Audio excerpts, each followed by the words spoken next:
చాలా కసరత్తు తర్వాత పిఠాపురం వైపే పవన్ మొగ్గు చూపినట్లు తెలుస్తోంది. పిఠాపురం నియోజకవర్గంలో కాపు సామాజిక వర్గం ఓటర్లు దాదాపు 91,000 మంది ఉన్నారు.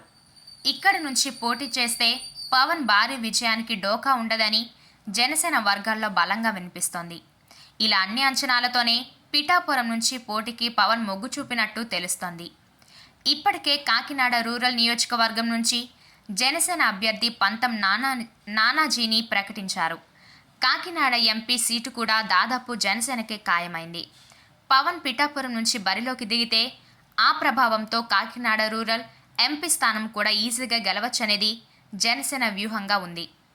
పిఠాపురంలో టీడీపీ ఇన్ఛార్జిగా మాజీ ఎమ్మెల్యే వర్మ కొనసాగుతున్నారు. ఈయనకు బలమైన నేతగా పేరుంది.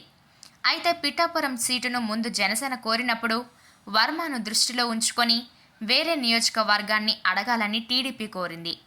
అయితే జనసేన ఈ సీటుపై పట్టుబట్టడం, అది కూడా స్వయంగా పవన్ పోటీ చేయాలని నిర్ణయించడంతో చంద్రబాబు అంగీకరించినట్లు సమాచారం. రాబోయే ఎన్నికల కోసం జనసేన మొదటి నుంచి కాకినాడ జిల్లాపైనే ఎక్కువ దృష్టి సారించింది.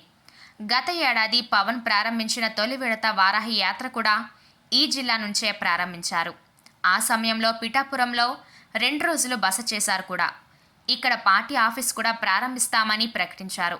ఇప్పుడు అక్కడి నుంచి పోటీకి సిద్ధమవుతున్నారు.